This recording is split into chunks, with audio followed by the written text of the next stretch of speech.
자, 롱이 유리하다고 해서 주구장창 근본 없는 롱만 당기면 죽을 수밖에 없다라고 말씀을 드렸죠. 여러분, 수익을 내는 분석을 해야 됩니다. 자, 우리 직전에 계속해서 64K를 찔러줬기 때문에 이때보다는 매도세가 많이 둔화되었습니다. 이미 매도 물량을 한 차례 소화를 했다라는 거죠. 자, 그렇기 때문에 지금 여기에 있는 매물대가 굉장히 얇은 상황. 그렇기 때문에 상방으로 갈 때 이 매물대가 뚫기가 굉장히 좋으므로 상방이 우위다라고 볼 수 있는 상태죠. 그리고 우리가 예전 82K 부터 가져오는 이 추세선, 이것을 이번에 완벽하게 돌파 지지를 받았습니다. 그럼 아래에 버텨주고 있는 매물대는 어떤 것들이 있을까? 우리 지수이동 평균으로 봤을 때 20과 200선이 지금 아래에 위치를 하고 있는데요. 만약 이런 구간이 뚫린다라고 하더라도 우리 이치모크로 봤을 때 61K 그리고 이전 매물대가 가지고 있는 61K의 지지대까지 우리가 하방을 열어두고 있습니다.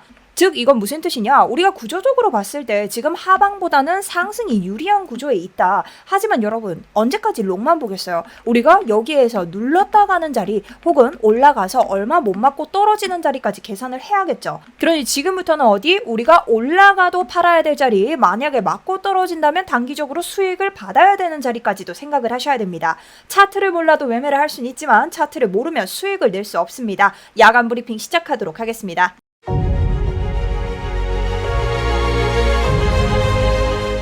안녕하세요. 여러분들의 우상향 계좌를 책임지고 있는 차트 분석 전문가 정수연입니다. 자, 오늘 처음으로 야간 브리핑을 시작하게 되었는데요. 여러분들의 좋아요 응원 너무나 간절하고요. 저를 처음 보시는 분들, 여러분 아직까지 수익권에 한 번도 도달 못하셨다면 기필코 이 사이트는 여러분들에게 큰 도움이 될 겁니다. 구독, 좋아요 한 번씩 부탁드리면서 오늘 브리핑 시작해보도록 하겠습니다. 자, 우선 지금은요, 상방이 여러분 유리합니다. 근데 오늘 영상의 취지는 뭐냐? 여러분들이 팔아야 될 자리, 그리고 혹여나 우리가 이 자리를 뚫지 못했을 때 단기적으로 우리가 어디까지 열어둘 수 있는지에 대한 해담 영상입니다. 자, 저는요, 일단 이곳 64.5K가 지금 굉장히 얇아졌습니다. 왜냐? 아까 말씀드렸던 것처럼 이전 거래량을 동반한 음봉 캔들에서 매도세가 굉장히 완화되었다. 그래서 해당 매물대가 굉장히 얇아졌다라고 말할 수 있죠. 그래서 이 자리를 오늘 돌파한다면 여러분들이 66에서 67까지는 볼 수 있는 상방이 나올 확률이 굉장히 높습니다. 하지만 지금 64.5K에 도전을 많이 해주는 만큼 아래쪽에 있는 63K 매물대도 도전을 많이 해주고 있죠.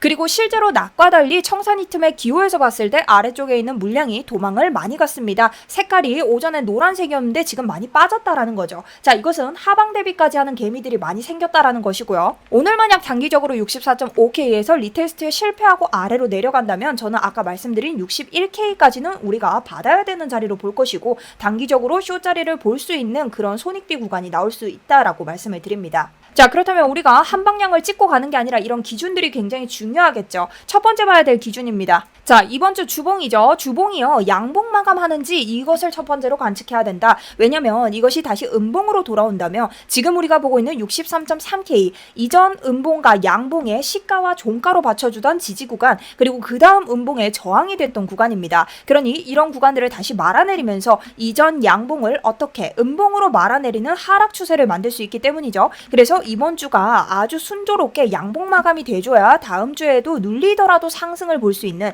이런 63.3K에서의 눌림롱을 볼 수 있습니다. 자, 그럼 4시간봉으로 돌아옵니다. 아니, 지금 숏이 나올 수도 있는데 왜 상방이 우위예요? 라고 물어보신다면 우리가 이전 64.5K는요, 오랫동안 좀 상징적인 매물대입니다. 왜냐? 이전에 더블 바텀, 여러분 이 패턴 많이 보신 적 있죠? 이곳에 넥라인을 뚫었을 때 어떻게 이렇게 상승으로 올라갈 수 있는 패턴인데, 이러한 패턴이 지금도 나온다. 어떻게? 역헤드앤숄더로 나오고 있다. 그리고 이렇게 거래량이 없는 주말에도 도전을 해준다는 자체가 이 선에 비비적거리는 것만으로도 우리는 상방을 볼 수 있는 매물대가 많이 얇아졌다라는 것을 알 수 있다라는 거죠. 그렇기 때문에 이 자리에 매수세가 조금만 들어와도 한 차례 이렇게 튀어줄 수 있는 구간이 나올 수 있다라는 겁니다. 자, 두 번째는 ICT 관점이죠. 유동성을 알아야 됩니다. 우리 이전 이 해당 매물대에서 거래량을 동반한 음봉을 알아야 되는데, 이 음봉이 무엇을 뜻하냐? 여기에서 갑작스런 거래량으로 매물대를 형성했기 때문에 해당 매물대에서는 올라갈 때 저항이 많이 발생한다.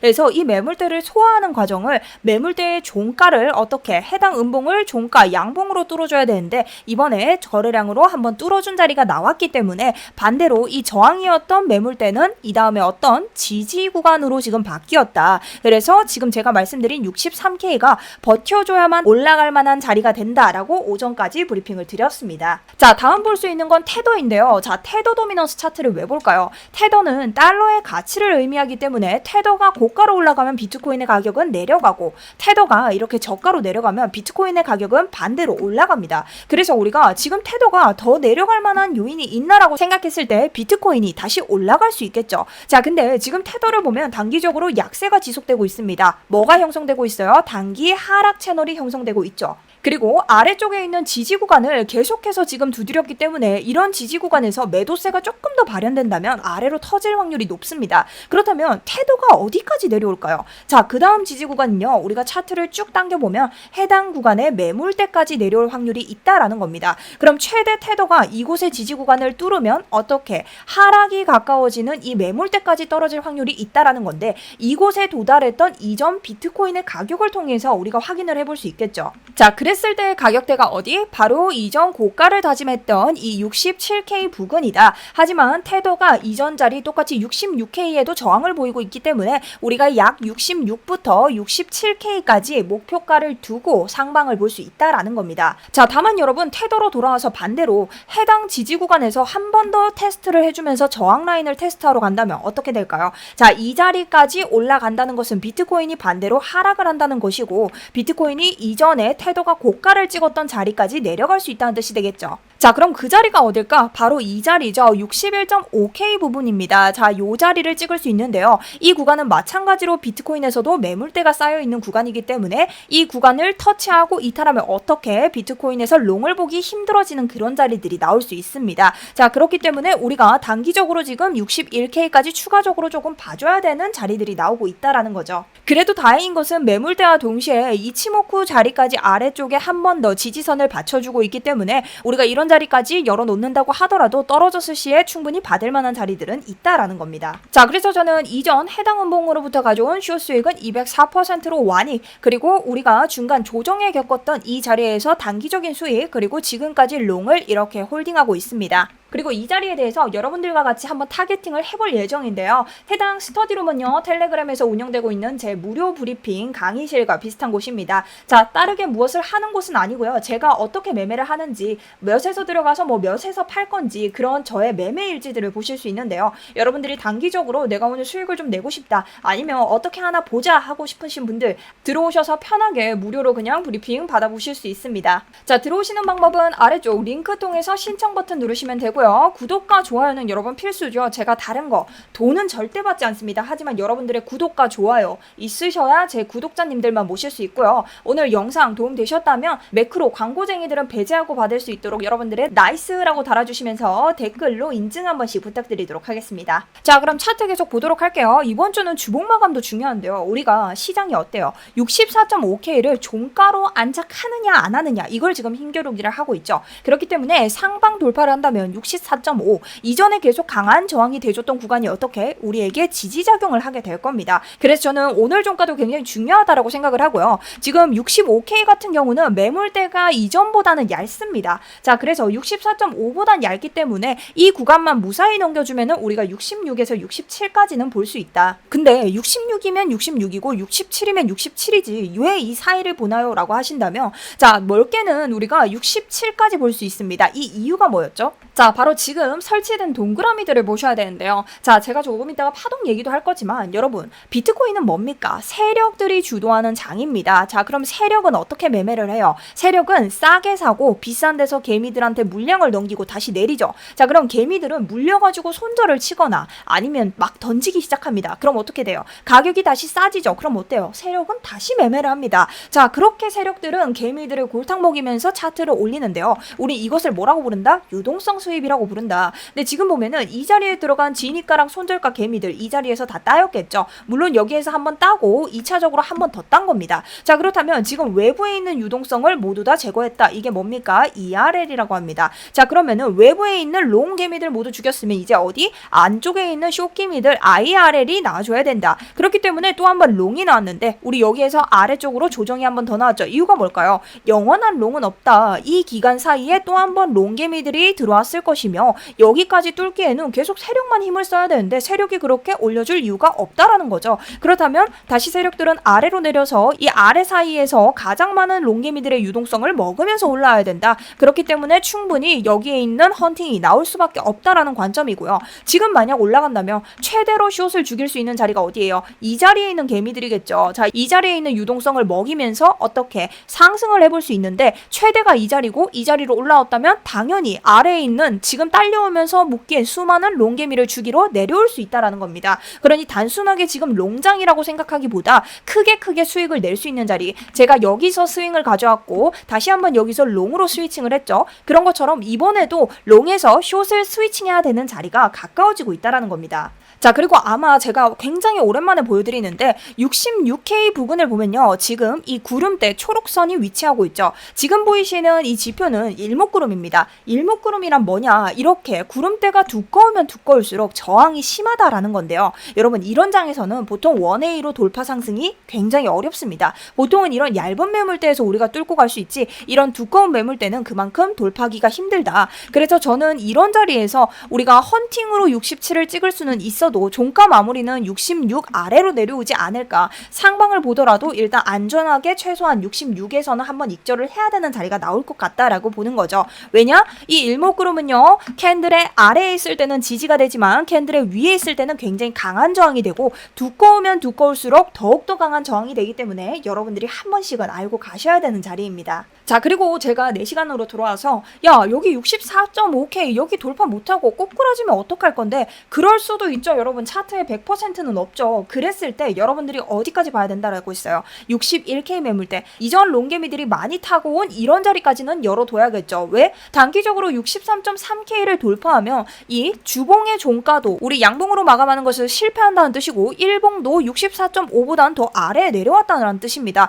그랬을 때는 리테스트에도 실패를 했고 아래쪽에 63.3의 지지까지 실패를 했다라는 뜻이기 때문에 당연히 단기적으로 숏이 들어갈 수 있는 자리가 형성된다. 그런데 여러분들이 이런 기준을 세워두지 않고 무조건 롱, 아니면 무조건 숏, 이런 관점만 가지고 간다면 내가 어디에서 익절을 해서 수익을 챙겨야 되는지, 어디까지 롱을 봐야 되는지, 지금 차트가 어떤 힘으로 올라가고 있는지에 대해서 파악을 할 수 없다라는 겁니다. 자, 그리고 추가적으로 오늘자 질문이죠. 여러분들이 제가 내린 파동에 대해서 왜 이렇게 생각하시는지, 제가 아는 플랫은 C가 A를 넘어야 될 것 같은데 짧게 나온 것 같아요에 대한 질문 이제부터 해답을 드리도록 하겠습니다. 자, 그럼 구독자님의 질문 들어가기 전에 파동을 모르시는 분들 위해서 우리가 파동에 대해서 한번 봅시다.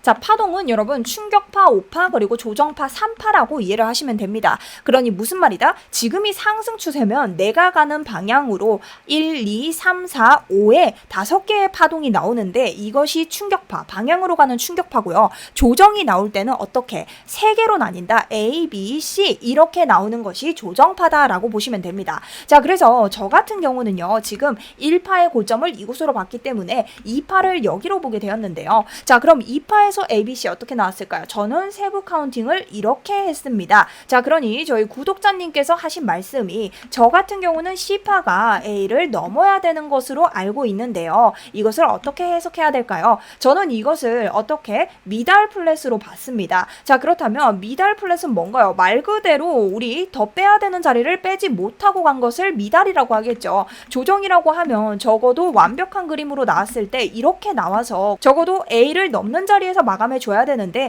A를 넘지 않고 마감이 됐으니 이것을 미달 플랫으로 보고 저는 카운팅을 했습니다. 다만 이 자리가 2파가 형성되지 않고 더 낮은 자리에서 1파를 보기에는 1파 안에 세부 카운팅이 어떻게 파동의 법칙에 위배된다. 그래서 저는 이곳을 2파로밖에 볼 수 없다라고 봤던 것이죠. 자, 그럼 지금 코리니 분들, 특히나 제 영상을 주로 보시는 분들은 파동이 뭔데? 라는 생각을 하실 텐데요. 일단 저는 지금 큰 추세 파동이 진행되고 있고 이것을 1파라고 봅니다. 그러면 파동은 이 1파, 큰 파동 안에도 세부적으로 5개의 파동이 진행되고 있고 이 1파 안에 5개의 파동 중 마지막 5파가 진행되고 있다라고 보고 있습니다. 그렇다면 여러분, 파동에서도 무엇을 뜻하고 있을까요? 이 5파 상승 뒤에 나오는 것이 무엇겠어요? 자, 하나의 파동이 진행되고 나서 나오는 게 뭐예요? A, B, C가 나온다라고 했죠. 그러면 적어도 이번 5파의 목표가 뒤에는 조정 파동이 나온다라는 것을 알 수 있다라는 겁니다. 자, 그러면 다른 건 볼 것 없고 이 오파의 목표가를 어떻게 구하나요가 굉장히 궁금하시잖아요. 여러분 이럴 때는 첫 번째로 체크해야 될 게 하나 있습니다. 바로 3파가 연장이 됐냐 안 됐냐만 보시면 되는데요. 지금 3파는 연장이 되지 않았다. 자, 3파의 연장을 알 수 있는 방법은요. 피보나치 추세 확장을 써서 1파의 시작점, 다음 1파의 고점, 다음 어떻게 2파의 저점을 합쳤을 때 나오는 구간 어디예요? 지금 약 1.13까지 왔죠. 자, 3파는요. 어떻게 파동에서 가장 짧을 수 없다라는 반드시 지켜야 되는 규칙을 가지고 있습니다. 그러니 1파로 내린 이 확장 비율로 봤을 때 1보다는 높아야 되고 대개 연장될 때는 1.618을 넘습니다. 자, 그렇다면 지금 1.13 부근까지 나와 있기 때문에 이 3파는 어떻다? 연장된 3파라고는 볼 수 없다. 자, 그러면 연장되지 않은 3파를 가지고 있는 파동의 5파 목표가는 어떻게 구할 수 있을까? 최소 1파의 비율과 같은 비율까지는 5파 상승이 나올 수 있다. 자, 그럼 피보나치 확장 안 쓰고 여러분 단순하게 여기에서부터 여기까지의 거리를 한번 가져와 보는 겁니다. 자, 그랬을 때 4파 반등 구간부터 어디까지? 이 위까지 보는데 이 위 자리가 어디냐? 65K 부근이라는 거죠. 자, 다만 우리가 최소로 비율을 구한 거기 때문에 다르게 검증해 줄 수 있는 5파 목표가도 있습니다. 거기에 대한 피보나치 비율 뭘까요? 자, 1파의 고점, 그 다음 3파의 고점, 그 다음 4파의 반등점을 정했을 때 0.618자리다. 이 자리가 어디예요? 65.3K다. 자, 그러면 우리가 이 자리부터 최소 요 자리는 어떻게 5파 목표가로 헌팅할 수 있는 자리가 나올 수 있다라는 거죠. 자, 근데 여러분 이 자리가 어느 자리예요? 아까 우리가 ICT 관점에서 봤던 이 일봉의 FVG 갭 구간이 위치한 자리입니다. 그리고 우리가 최소 자리로 봤을 때도 65라고 했는데 우리가 이미 이 근처까지 온 흔적이 있죠. 그럼 여러분들은 어떻게 하실 거예요? 파동 5파가 일단 이 근처까지 왔으니까 이제 숏인가? 아닌가? 더 가는가? 이런 식으로 매매를 할 수 없다라는 겁니다. 그래서 제가 한 가지 트레이딩 방법에 매진하면 안 된다라고 말씀을 드리는 거고요. 이 여기 구간에 도달을 하기 위해서는 어떻게 64.5에 대한 지지 돌파가 있어야 된다. 근데 여기서 지지 돌파는 뭐다? 그냥 이렇게 뚫어주는 게 아니라 뚫고 나서 이 매물대에서 이렇게 양봉을 세워주는 게 지지 돌파입니다. 새로운 양봉의 시가가 이 지지대 위에서 생겨야 지지 돌파라는 것이죠. 자, 그렇기 때문에 우리는 어떻게 추세를 격파할 때 사는 게 아니라 밟았을 때 사는 거다라고 말씀을 드리는 거죠. 자, 그래서 오늘 요런 자리가 돌파해야 첫 번째 이 자리까지 볼 수 있고 이 자리까지 돌파를 한다면 우리 아까 태도에서 봤던 66K까지는 볼 수 있다라는 겁니다. 아까 우리가 올라온 이 3파가 미달령이었기 때문에 저는 충분히 5파도 미달령으로 나올 수 있다라고 생각을 하고요. 파동은 일단 관점 정도만 측정을 하면서 여러분들이 충분히 이런 기준점을 세우시면서 함께 매매를 하셨으면 좋겠습니다. 자, 그러면 오늘 영상 정리를 한번 해보도록 할까요? 지금 아래쪽에 매물대가 63.3K에서 버텨주고 있고 지금 이 63.3K는 종가의 지지와 시가의 저항을 함께 받았던 곳이기 때문에 주봉으로서도 지켜줘야 되는 자리다. 그래서 이번 주 주봉의 마감이 굉장히 중요하고 일봉으로는 64.5K를 좀 어떻게 뚫어줘야 된다. 우리가 계속 여기를 비비적거리고 있었으니까 이 얇은 매물대를 뚫어줘야 되는데 지금 아래 63K에 있던 매물대에 뭐가 도망갔어요? 청산 자리가 도망갔다. 개미들이 많이 도망갔다는 것은 이 지지대도 함께 오전과 달리 조금 얇아졌다라는 뜻입니다. 그렇기 때문에 우리가 만약 리테스트에 실패를 하고 내려온다면 이 하락까지 볼 수 있다. 근데 이것을 볼 수 있는 또 다른 근거는 태도에서 볼 수 있는 이 상승이기 때문에 다시 저항 구간에 이렇게 도전을 한다면 태도에서도 더블 바텀을 만들 수 있습니다. 자, 더블 바텀 뭡니까? 다시 상승하는 구조죠. 그렇기 때문에 우리가 이런 구조에 왔을 때 단기적인 숏 수익까지 먹을 수 있어야 된다. 그리고 만약 오늘 이런 자리를 뚫더라도 얼마 가지 않아서 숏으로 스위칭해야 되는 자리가 분명히 나오기 때문에 오늘은 롱보다는 숏 타점을 어떻게 가져갈 것인가를 추가적으로 보면서 여러분들과 대응할 예정입니다. 자, 거기에 대한 관점 계속 스터디룸에서 여러분들에게 드릴 예정이니 많이 참고하시면 좋겠고요. 오늘 영상 도움이 되셨다면 구독과 좋아요 한 번씩 부탁드리고 여러분 나이스 응원 한 번씩 부탁드립니다. 저 응원이 너무 짜서 저녁 브리핑 못하겠어요. 한 번 더 부탁드리면서 오늘 영상 마치도록 하겠습니다. 지금까지 정수연이었습니다.